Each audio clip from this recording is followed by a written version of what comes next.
Okay, I want you to imagine a country on the absolute edge of a civil war. But this isn't some distant place. We're talking about the United Kingdom back in 1914. This crisis was about to just completely explode. At the very same moment, the entire world was about to be plunged into the First World War. So, how on earth did it get to this point? To really get a grip on how Britain came to the very brink of its own civil war, we have to rewind the clock 4 years. Because the spark that lit this whole powder keg, well, it wasn't on some battlefield. It was in the corridors of power in London. Yeah, this whole crisis didn't start on the streets. It started in Parliament, with one single idea that had split British politics for decades: Home Rule. So what is Home Rule anyway? Well, for Irish nationalists, it was the dream, self-government, finally. But for Unionists, especially up in the northern province of Ulster, it was a nightmare. It felt like a total threat to their British identity and to their whole place in the United Kingdom. Now, this is where things get really interesting.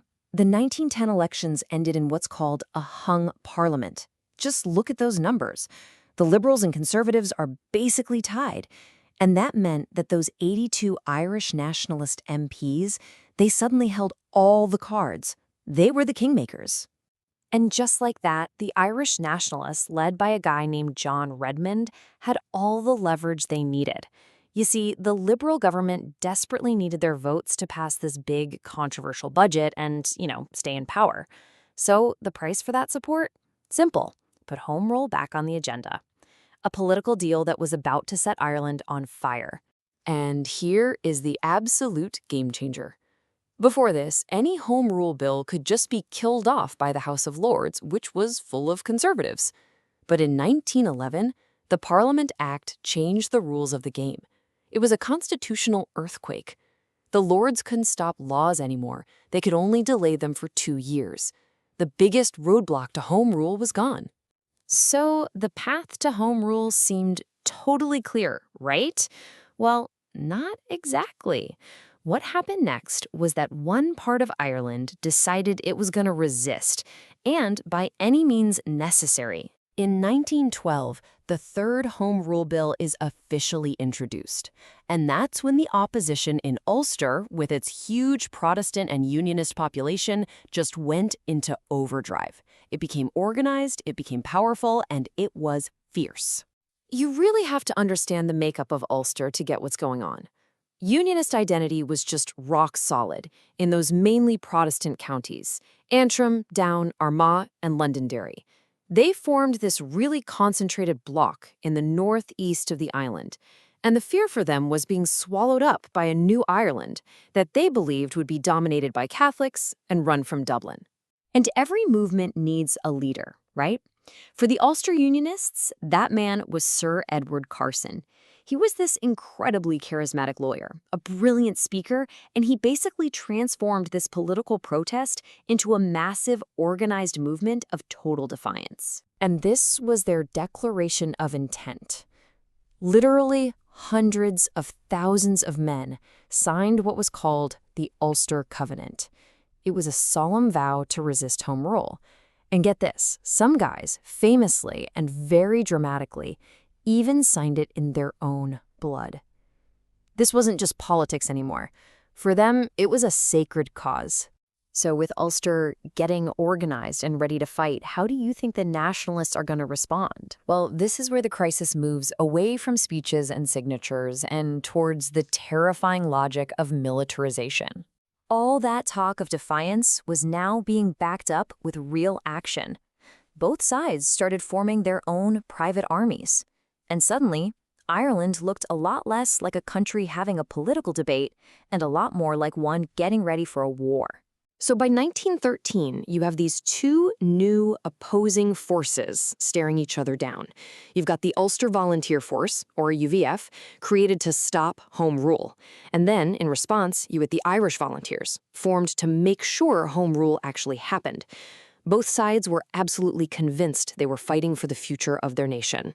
And don't for a second think this was just for show. In April of 1914, the UVF pulled off an incredible operation. They smuggled 30,000. That's right, 30,000 rifles and millions of rounds of ammunition into the port of Larne. This was a direct, armed challenge to the British government. Okay, so you've got two armed camps ready to go at it. Could the government in London possibly keep a lid on this? Well, the answer came in a moment of crisis that revealed a pretty terrifying truth. The government's authority was cracking from inside its own military. The whole thing came to a head in March 1914 at an army base called the Curragh. What happened there became known as the Curragh Mutiny, and it shook the British government to its very foundations. This was an absolutely stunning moment. The government got spooked, thinking the UVF was about to seize weapons caches up north, so they ordered troops to move. But when senior officers at the Curragh base, many of whom were Anglo-Irish Protestants who sympathized with the Unionists, were asked about it, they basically said no.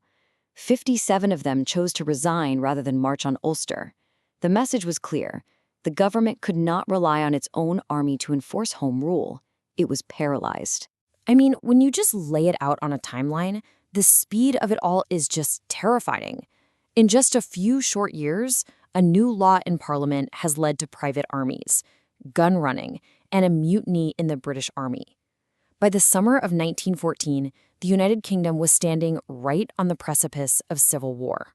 And here's the twist. The Home Rule Bill, it actually did become law in September 1914, but an act of Parliament was no match for what was happening in the rest of Europe. A much, much bigger war was about to put Ireland's own conflict on hold.